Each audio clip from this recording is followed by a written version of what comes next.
आणले, तासाला 1000 कोटी आणले असं बोलत सुटलाय. दिसले का रे बाबांना तुम्हाला हे कुठं आले, काय कामं झाले? तिकडे दिसलंय कोणाला? अहो ह्याला काय काम करायचे हे सुद्धा माहित नाही. रणजितदादांनी मला सांगितलं, अरे भैया अपंग लोकांसाठी आणि वयस्कर माणसांसाठी एक स्कीम आहे, ती राबवली पाहिजे आपल्या मतदारसंघात. ती राबवली पण मी प्रत्येक तालुक्यात गेलो, प्रत्येक तालुक्यात जाऊन अपंगांना तपासण्या केल्या. तळेकर सर तुमच्याच कार्यालयात केलं. साहेब हे सगळं केलं, केंद्राचं चांगलं सामान आलं, माळशिरस तालुक्यात पहिलं वाटप झालं, चांगलं झालं. नंतर ह्या महाशयाने सीओला फोन लावला, BDOला फोन लावला प्रत्येक तालुक्याच्या, सामान अजून सुद्धा सगळीकडे पडून आहे.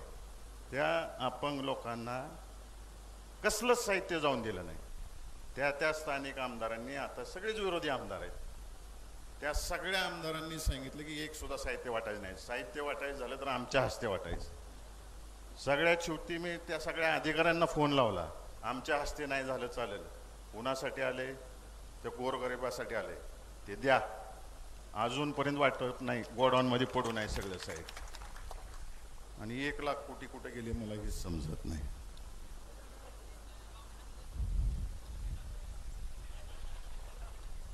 आदरणीय दादासाहेबांनी नीरा देवगरचं धरण जेव्हा मंजुरी करायची होती 80च्या दशकामध्ये, निलंगे साहेबांसमोर प्रेस्टिजचा इश्यू केला आणि ते धरण मंजूर करून घेतलं.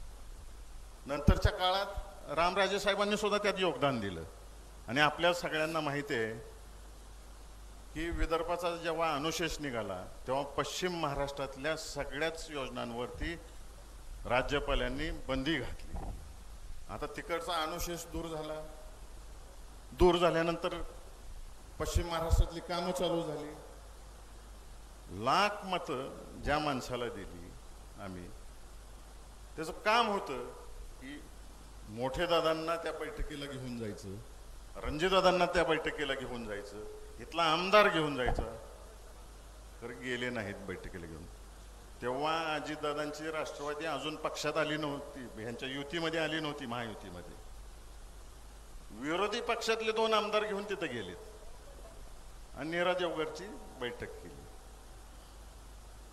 त्याच्या आधी नीरा देवगरचं काम महाविकास आघाडी सरकार असताना तुम्ही सगळं फायली तयार करून ठेवल्या होत्या, यांनी फक्त पुढे ढकलायचं काम केलं. आणि सांगते आता मी पाणीदार खासदार आहे. पाणी कुठं दिसलं रे बाबा? कृष्णा भीमा स्थिरीकरण, दादांचा जिव्हाळ्याचा विषय. 6 जिल्हे आणि 31 तालुक्यासाठी योजना, त्याला सुद्धा विरोध. ज्यांनी चेष्टा केली त्या लोकांना घेऊन बैठकीला. आता काय, कृष्णा भीमा स्थिरीकरणच्या ऐवजी कृष्णा भीमा फ्लड डायव्हर्शन असं नवीन नाव दिलेलं आहे. प्रत्येक गोष्टीत दिशाभूल करायची जनतेची.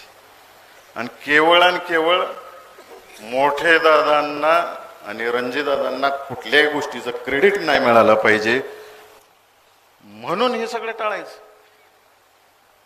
पक्षाचे पदाधिकारी नेमताना सुद्धा प्रत्येक गोष्टीत ह्या खासदारच नाक आहे की नाही? शिवानाला सांगतोय, माणसातली माणसं द्या.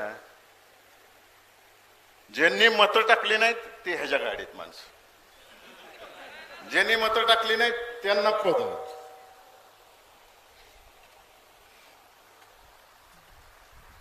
दिवाळीच्या पाडव्याला मी इच्छा व्यक्त केली, मला खासदार की पदासाठी मी इच्छुक आहे म्हणून. आणि मी फिरत राहिलो सगळ्या मतदारसंघामध्ये. 13 मार्च का काय तर त्याच्या आसपास यांची उमेदवारी जाहीर झाली. मग म्हणलं आता घरी बसू, काय गरज नाही, पुढच्या वेळेस कधी. परंतु माळशिरस तालुक्यातल्या जनतेने तसंच माढा लोकसभा मतदारसंघातले जे कार्यकर्ते आमच्या आजोबांपासून आतापर्यंत जे प्रेम करतायत ते प्रत्येकाने मोठे दादांना आणि बाळदादांना भेटायला सुरू केलं. भैयाला आमच्या गावात पाठवून द्या, आम्हाला बोलायचं आहे. मग बाळदादांनी सांगितलं सगळ्यांनी, आणि मोठे दादांनी सांगितलं जावा. प्रत्येक गावात जावा आणि लोक काय म्हणते ते ऐकून घ्या. साहेब मी प्रत्येक गावात गेलो. आमच्या आजोबांपासून सकाळमर्शी पासून दादा रणजितदादा यांनी प्रत्येक गावात आपापली पदं असताना काय काय दिलं ह्याची उजळणी करून देत होते आम्हाला.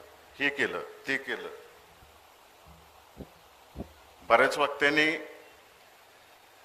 उजनीच्या विषयावरती बोललेत, ह्याच्यावर बोललेत, पुन्हा मी त्याच्यावर बोलत नाही. परंतु सगळ्यांनी जी आठवण करून दिली, एका गावात मला तरुण पोरांनी सांगितलं उभा राहणारा असेल तर गावात यायचं, नाहीतर यायच नाही. हाय असं गाडीतनं बसायला जावा म्हणली. करमाळ्यातला आहे, बरोबर आहे ना, करमाळ्यातला विषय त्या दिवशी माघारी जायचं म्हणली. आणि दादांना पण सांगा,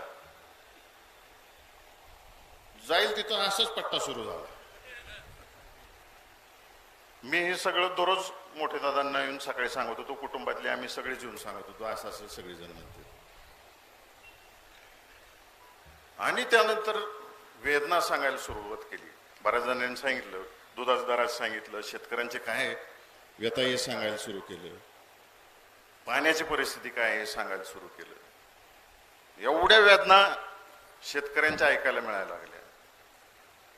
मग त्या दिवशी ठरवलं मी की आता माझ्यासाठी नाही मला उभं राहायचं. जसं मगाशी मी सांगितलं त्या गावात की कारभारी घरचा चांगला लागतो, कारभारी नीट असलं की घर नीट चालतं. या सोलापूर जिल्ह्यातील आणि माढा लोकसभा मतदारसंघातील लोकांना चांगला कारभारी पाहिजे.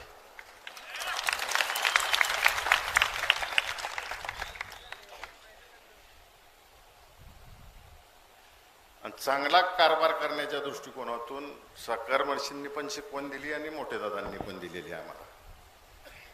जनतेची कामं कशी करायची आणि वेळ कसा द्यायचा.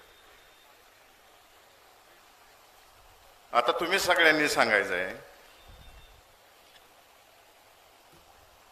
काय निर्णय घ्यायचा. मी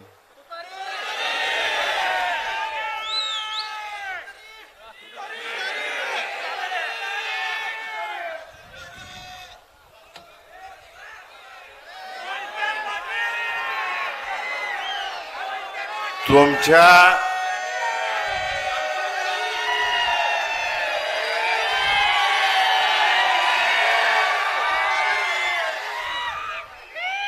एक मिनिट काही जणांनी प्रश्न विचारला, मागच्या वेळेस पवार साहेबांना सोडून गेला.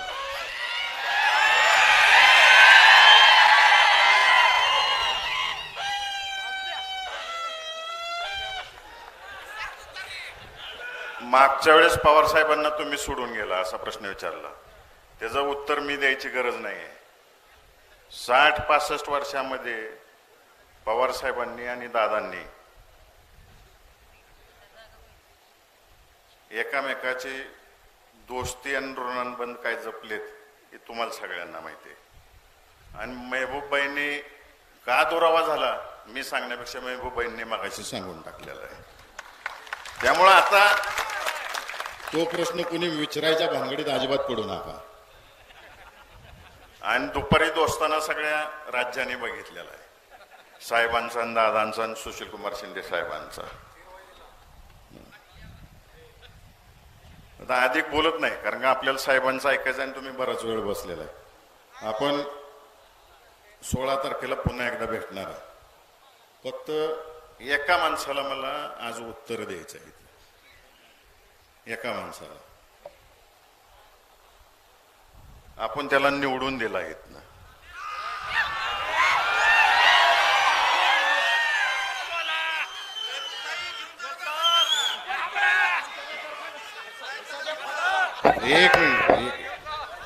एक मिनिट त्यानं मांडव्यात एक प्रश्न विचारला. मांडव्यात म्हणला 70-75 वर्षात काय विकास झाला ते मी या 5 वर्षात केला. मी फक्त 2.5 वर्षात केला. मी फक्त एकच उत्तर देतो. दादांच्या सांगण्यावरून इथं जेवढी बसलीत ना त्या सगळ्यांनी एका रात्रीत तुला आमदार केला.